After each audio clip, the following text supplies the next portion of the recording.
Ilang minuto ang lumipas, tuloy na kami nakaraos at matinig sarap ang naranasan sa piling ng isa't isa.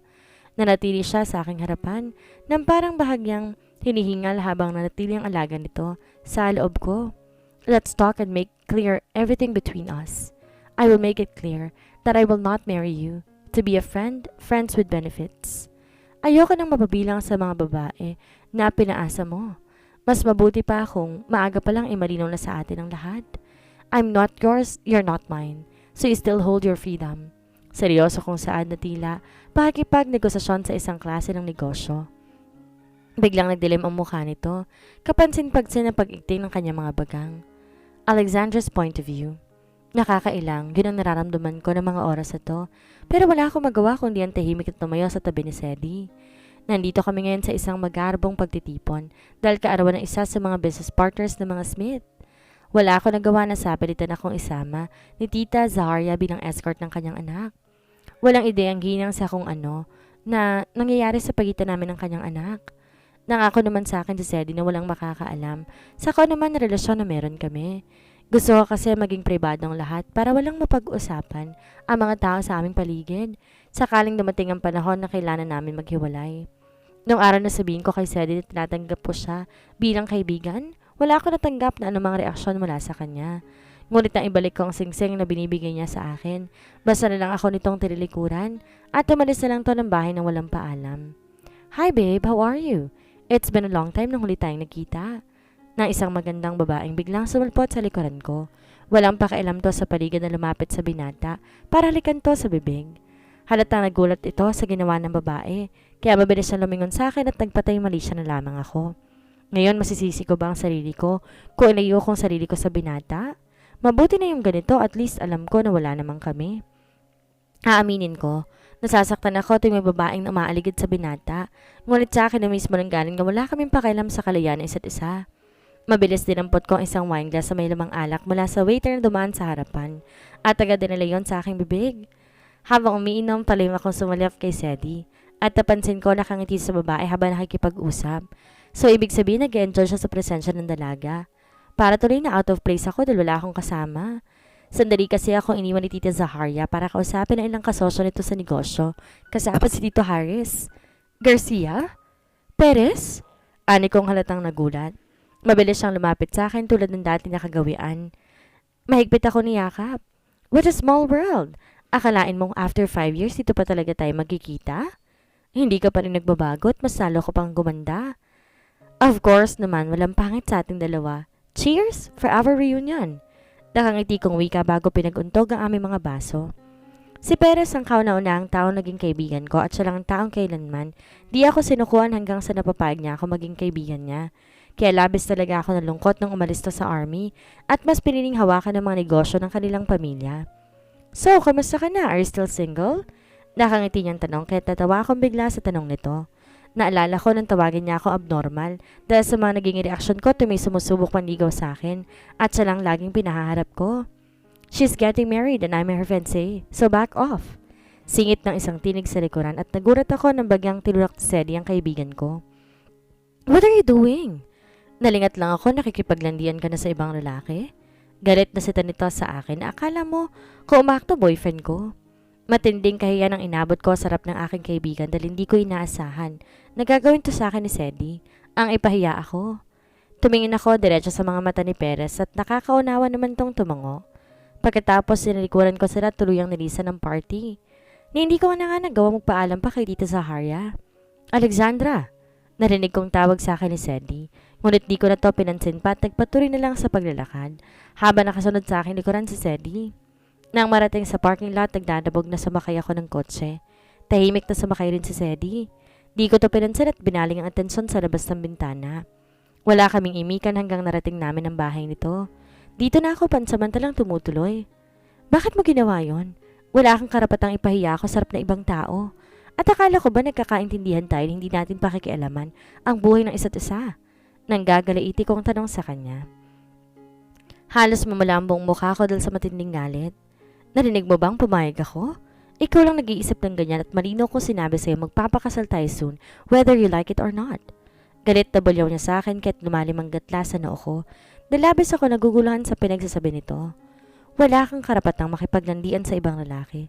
Pero anong ginawa mo? Harap-harapan mo kung ginagago? Nagagawa mong ngumiti pagdating sa ibang tao. Nag-enjoy ka makipagkwentuhan sa lalaking yun na akala mo wala ako sa paligid? Galit nitong sigaw sa akin. Hindi ako makapaniwala sa narinig ko dito. Kala mo kung makapagsalita, hawak niya ako sa leeg. Tahimik akong umalis sa harap nito at nagmamadaling tinungo ang kwarto. Hinagilap ang aking bag at kumuha ng isang maong shorts at t-shirt bago mabilis sinubad ang suot kong black dress. Pagkatapos kinuha ko ilang mga gamit ko at sinilid sa loob ng aking bag. Hindi ko hayang hawakan ako nito sa leg at pakialaman ng buhay ko.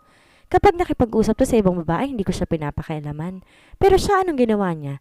Pinahiya niya ako sa harap ng ibang tao? What are you doing? Naguguluhang tanong sa akin ni Sadie, pero hindi ko siya pinansin. Tinalikuran ko to at tinungo ang pintuan. Are you going to leave me? Di makapaniwalang tanong niya sa mataas na tinig. Natigil ako sa paghakbang nang bigla niyang hinigit ang bag na dala ko at inihagis sa ibabaw ng kama. Hindi ka aalis? Hindi mo hawak ang buhay ko at hindi kita kaano-ano kaya wala kang karapatang manduhan ako. Matigas kong sagot. I told you, right? Pakakasalan kita. Bakit di ba mo unawaan ang bagay niyon? Ani ang tila na uubusan ng pasensya sa akin, akala mo hindi ako makaintindi. At ilang ulit ko ring sasabihin sa'yo na wala akong balak magpakasal sa'yo. Ayoko mag-asawa, ano ba't di mo maunawaan yon? Nanggigigil na baliktad ko sa kanya. Kaya hindi makapaniwalang tumitig ko sa aking mukha, tila isang kalokohan ng mga salitang binitawan ko. Kahit sino yata tatawagin akong tanga, dahil ako nang inaalok ng kasal na isang binatang nasa kanya ng lahat. Mayaman, gwapo, matikas at mula sa isang kilala at respetadong pamilya. Pero matigas kong tinatanggan ang kasal nitong inaalok. Bigyan mo ako ng dahilan bakit di mo ako matanggap sa buhay mo. Seryoso nitong tanong sa akin na kinatahimik ko. Ayoko sa playboy na katulad mo. Diretsahan kong saad pero nagulong sistema ko nang tinitigan niya ang mata ko habang humahakbang palapit sa akin. And? Anitong di inalis ang mata sa aking mukha. Naparano ko akong bigla. Patuloy siya sa pag-abante habang ako'y sa paatras. Hindi kita gusto. Narinig mo? Wala ako nararamdaman para sa'yo. Halos mautal ako sa pagsasalita. Bakit pa pagdating sa lalaking to naging isang mahinang babae ako?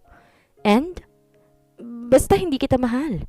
Matigas kong pahig na nagtatapang-tapangan sa harapan nito.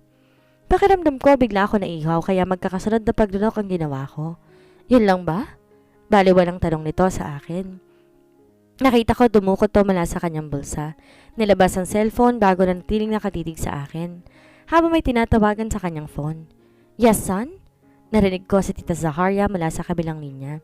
Naging palaisipan sa akin anong tumatakbo sa utak ng binata. Makapigil nga ang bawat segundo lumilipas. Mom, may nangyari sa amin ni Alexandra. I'm sorry. Anito sang kinalaki ng aking mata. My God, Sadie. How many times should I tell you not Alexandra? Paano mo nagawa sa akin to? Ngayon din umuwi ka dito talhin mo sa Alexandra. Subukan mong tumutol makikita ko kung paano mo ako magalit. Sadie, dahil kakalimutan kong anak kita. Umuusok sa galit na pahig nito at pinutulan tawag. Ang lalaking to, tuluyan na akong pinikot at ginamit pa talagang sariling ina para lang makuhang gusto. Ganun pa to kadesperado maitali ako sa kanya? Alam ko kung gaano kahalaga sa iyong aking ina. Siguro naman di mo na naising masaktan ang taong pinahalagahan mo. Bulong niya sa tapat ng aking tenga. Umangat ang kamay ko para suntukin sana ito sa mukha, ngunit lumapat lang to sa kanyang palad. Baliwalang sinalo nito ang kamay sa aking kamao. Kasunod ay ang paglapat ng labi nito sa aking balat. Pumasok ang isang kamay nito sa loob ng suot kong t-shirt. Sinimulan nitong lamasin ang aking katawan, partikular na manulusog kong dibdib. Masyado kong miniliit ang kakayanan ng laking to, dahil alam niya kung paano ko mapapasunod. Gusto ko malaman bakit ako. Ani kong nanatiling seryoso ang mukha. Honestly, I don't know either. Just one day I realized ayoko mawala ka sa paningin ko. Perhaps because I love you? But I know you would not believe that, so I think it doesn't matter even if I tell you this. Maramdaman niyang pahayag habang masuyong hinapos sa aking balat. Sa totoo lang, gusto kong sumubok pero natatakot akong sumugal. Paano kung isang araw bigla siya magsawa sa akin? Tulad ng ginawa niya sa mga babaeng iniwan na lang nito basta pagkatapos gawing parausan. Maraming what if sa utak ko pero isang desisyon na nabuo mula sa aking puso. Susubukan ko at kung sakaling mabigo, saka ko na lang pag-iisipan. Paano ko ba muling bubuuin ang sarili? Sa isang iglap nagulat si Sadie nang mapusok na tumugon ako sa mga halik nito. Ramdam ko na tigilan siya sa aking ginawa ngunit kalaunan. Bagya itong umiti bago ko niyakap na mahigpit. Sabay bulong ng thank you. And now you may kiss the bride. Anunsyo ng judge na siyang nagkasal sa aming dalawa ni Sedi. Napakabilis ng mga pangyayari. Dahil sa pagkakaalam ko, pinatawag lang kami ni Tita Zaharia para kausapin. Laking gulat ko ng pagdating namin sa mansyon ng mga Smith. May naghihintay na judge na siya magkakasal sa aming dalawa. Congratulations, Iha. Sa wakas, natupad na rin ang pangarap ko na ikaw mapangasawa ng aking anak. Ani Tita Zaharia bago mahigpit ako ni Yakap. Kaya gumanti ako ng isang mahigpit na yakap sa kanya. Maraming salamat, Tita. Ani ko, ngunit biglang sabimangot ang mukha nito kaya't nagkatawanan ang lahat. My God, Alexandra, hanggang ngayon ba tita pa rin ang tawag mo sa akin? Talaga bang mahirap para sa yung tawagin akong mommy? Nagtatampo niyang tugon, ngunit patuloy lang sa pagtawa si Sedi, na ngay asawa ka na't ang ama nitong si Mr. Harris. Pasensya na po, hindi po kasi ako sanay pero sasanayin ko po ang sarili ko na tawagin po kayong mommy. Nakangiti kong sagot, kaya naman ngumiti na rin siya sa akin bago natatawang umakbay sa balikat ko. Congratulations, Ate Alexandra. Thank you because of you, Kuya said it changed a lot. I really love you na talaga. Malambing na wika ni Zanella, ang kakambal ng aking asawa. Salamat dahil tanggap niyo ako. And thank you so much, Mommy Zaharia. Dahil hindi mo lang ako niligtas, binigyan mo pa ako ng bagong pamilya. Naluluha akong pahig kaya humigpit akong niyakap ni Mommy. Zaharia, naging maayos ang pagdaraos ng simpleng kasal namin ni Sedi. Akala ko hanggang dito na lamang ang lahat, ngunit nagulat ako nung malaman ko mula kay Mami Zaharia na sa sunod na buwan, magkakaroon na ng isang engranding kasal para sa amin ni Sedi. Sa totoo lang, sapat na sa akin ang kasalan na gaganap ngayon. Wala nang paglagyan ng kasiyahan sa puso ko, kaya naman, sa tingin ko ay kalabisan na kung sakaling muli kami sa ikalawang pagkakataon. Ngunit hindi ko naman maaaring tanggihan na nais mangyari ng pamilya ng aking asawa. Naunawaan ko naman sila dahil kilala ang pamilya nila sa buong bansa. Kaya normal na ang magkaroon ng isang fairy tale na kasalan sa pamilya. I am so happy dahil sa wakas asawa na kita. So paano ba yan, Mrs. Smith? Hindi ka na makakaalis dahil habang buhay ka na nakatali sa akin. Nangaasar na Saad habang nasa taas baba ang kaliwang kilin nito. Kasalukuyan kami nandito ngayon sa kwarto ng sarili niyang bahay. May magagawa pa ba ako? Pinikot mo na ako eh. Hindi ba talaga ako gwapo para sa paningin mo? Nakanguso niyang tanong na siyang kinatawa ko. Natigilan tong bigla at natulala sa aking mukha na wari mo nakakita ng multo. Kaya naman, napawi ang mga ngiti ko sa labi at nagtataka na nagtanong sa kanya, bakit may problema ba? Nag-aaral akong tanong habang nakatingin sa mga mata nito na hindi na yata nga kumukurap habang patuloy na nakatitig sa aking mukha. Nothing. Masaya lang ako dahil sa wakas, nagagawa mo ng ngumiti at higit na gumanda sa aking paningin kapag nakangiti ka. Masaya niyang turan. Tama nga naman ito. Sa buong buhay ko ngayon ko lang nagawang ngumiti at tumawa at lahat ng yon dahil sa pasaway kong asawa. Sa totoo lang, gwapo ka naman talaga. Ikaw ang pinakagwapong lalaki na nasilayan ko sa buong buhay ko. Lalo pa ang luntian mong mga mata, matangos sa ilong, at halos ang lahat sa iyo ay masasabi kong perpekto. Nakangiti kumpay na siyang kinalapad ng ngiti nito. Ang ayoko ay ang pagiging presko at tatas ng confidence mo sa sarili. In short, mayabang. Dugtong ko pa kaya bigla itong sumimangot. Ganun ba? Mayabang pala ha? Anito bago ako kinatiti sa tagiliran kaya't napuno ng halakak ang buong kwarto. I love you, wifey ko. I love you more. Buong puso kong tugon ang saglit ako nitong lubayan sa aking bibig. Natigilan siyang bigla at di makapaniwalang tumingin sa aking mukha. Seriously? Oh my! Thank you! Masayang Saad bago ako pinupog ng halik kaya natatawang inawat ko to. Enough, Sedi. Hinihingal kong saway. Nahirapan akong huminga dahil sa katatawa. Ilang sandali pa lumapat ng mga labi niya sa aking bibig kaya buong puso ko itong tinugon. Puno ng pananabik na hinubad ang damit ng bawat isa at isang pinuputo ng aming halikan. Nang tuluyang mahubad ang lahat ng aming saplot ay mabilis kong pinagpalit ang aming posisyon. Masuyong gumapang ang labi ko pababa sa leg nito. You're so hot, honey. Alexandra. Nahihirapan niyang tawag sa aking pangalan. Honey, you're going to kill me. Yes, he is right. For me, it feels good, but for him, this is kind of torture. At patid ko nagpapasensya lang to sa akin. Walang ganang pagniniig kung wala namang thrill. Habang marahang hinagod na namama sa akong hiyas, inabot ko ang wine glass may lamang alak. Binuhos ko to sa kanyang katawan, bago dirilaan to mula sa kanyang posod, paakyat sa dibdib niyang basa ng alak. Parang nagdidililo na to dahil sa matinding sarap. Patuloy lang marahang paghagod ng aking pagkababae sa kanyang sandata. It hurts but it feels good. Ilang sandali pa mukhang liniyata nung nakatiis at mabilis nang bumangon. Iniga ako sa kama at pinataw ang dalawang binti ko sa kanyang balikat habang nakaporma tong waring magpo-push up. Makailang ulit naming narinig ang tugatog ng kaligayahan. Buong magdamag, walang kasawaan, habang patuloy na sinasabi kung gaano namin kamahal ang isa't isa. Series POV. Honey, ayaw mo ba akong samahan? Remember ngayon ang anniversary ng organization namin sa racing. Pangulit ko sa aking asawa. Hindi ba lang ito nag-abalang magmulat ng kanyang mga mata at sumagot sa akin. Sinunod ka na lang muna. Mauna ka na. Gusto ko pa kasing matulog eh. Kahit 30 minutes lang, please, honey. Aniya sa tonong nakikiusap. Di ko naman siya masisisi kung bakit tinatamad tong bumangon dahil masyado na siyang napagod sa pag-aasikaso para sa kasal.